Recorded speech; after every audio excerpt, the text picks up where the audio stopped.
Samajwadi party के राज्यसभा सांसद रामजी लाल सुमन इन दिनों बड़े विवादों में घिरे हुए हैं। राणा सांगा पर दिए बयान के बाद करणी सेना से लेकर क्षत्रिय समाज तक कई संगठनों ने उनके खिलाफ मोर्चा खोल दिया है। इसी विवाद के बीच जब सपा सांसद दलित पीड़ितों से मिलने बुलंदशहर जा रहे थे, तभी कभाना टोल प्लाजा के पास उनके काफिले पर हमला हो गया। काफिले की कई गाड़ियां क्षतिग्रस्त हो गईं। सपा सांसद पर हुए हमले को लेकर सपा प्रमुख अखिलेश यादव ने तीखी प्रतिक्रिया दी है। ट्वीट कर अखिलेश ने इस हमले को आपराधिक कृत्य करार दिया और चेतावनी दी कि एक दिन भाजपाई और उनके सहयोगी भी ऐसे हिंसक तत्वों का शिकार बनेंगे।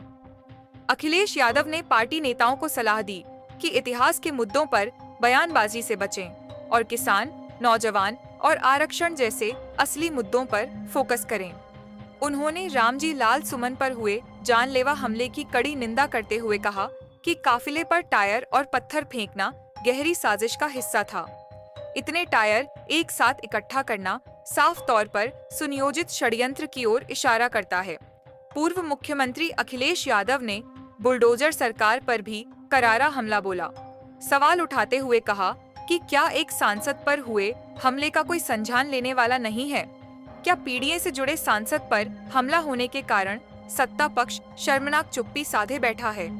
अखिलेश ने तंज कसते हुए कहा कि क्या अब बुलडोजर का दम बेदम हो गया है या फिर यूपी सरकार ने अराजकता के सामने घुटने टेक दिए हैं। उन्होंने कहा, घोर निंदनीय, घोर निंदनीय, घोर निंदनीय। आज का नारा है, पीडीए चाहिए, भाजपा नहीं। जय माणा सांगा, मैं क्षत्रिय करणी सेना युवा राष्ट्रीय अध्यक्ष उपेंद्र सिंह राणा।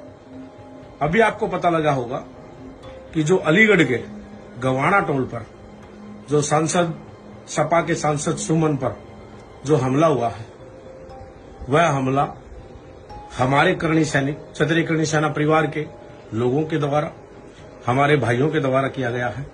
हम इस हमले की पूरी जिम्मेदारी लेते हैं।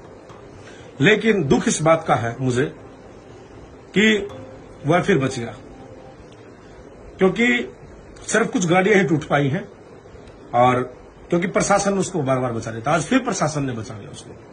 मैं उत्तर प्रदेश सरकार और प्रशासन से निवेदन करता हूं कि आप इसको बार बार ना बचाएं, क्योंकि इस व्यक्ति ने, आप सबको पता है, इसने हमारे किसी एक समाज को नहीं, किसी एक बहुत बड़े एक महापुरुष और समस्त हिंदुओं को गद्दार बोला है।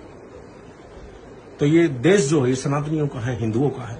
अगर कोई व्यक्ति नेता अगर हमें गद्दार बोलता है, पूरे धर्म के लोगों को, तो ऐसे लोगों का बचाव, उनकी सुरक्षा नहीं होनी चाहिए थी। शर्म की बात है कि ऐसे लोगों को आप सुरक्षा दे रही हैं, नहीं मिलनी चाहिए थी। लेकिन आज जो है कि 2-4-5 गाड़ियां ही टूटी हैं। अगली बार, क्योंकि हमें पता ही नहीं था कि ये यहां से निकलेगा, अभी कुछ मिनटों पहले ही पता लगा, 20-25 मिनट पहले ही, कि वो वहां से निकल रहा है, तभी तुरंत टीम एक्टिव कर दी गई थी। लेकिन अगर हमें 2-4 घंटे, 1-2 घंटा पहले पता लग जाता तो कुछ और अच्छा सुनने को मिलता। लेकिन हमारा एक ही मकसद है, जब तक तोड़ेंगे नहीं तब तक छोड़ेंगे नहीं।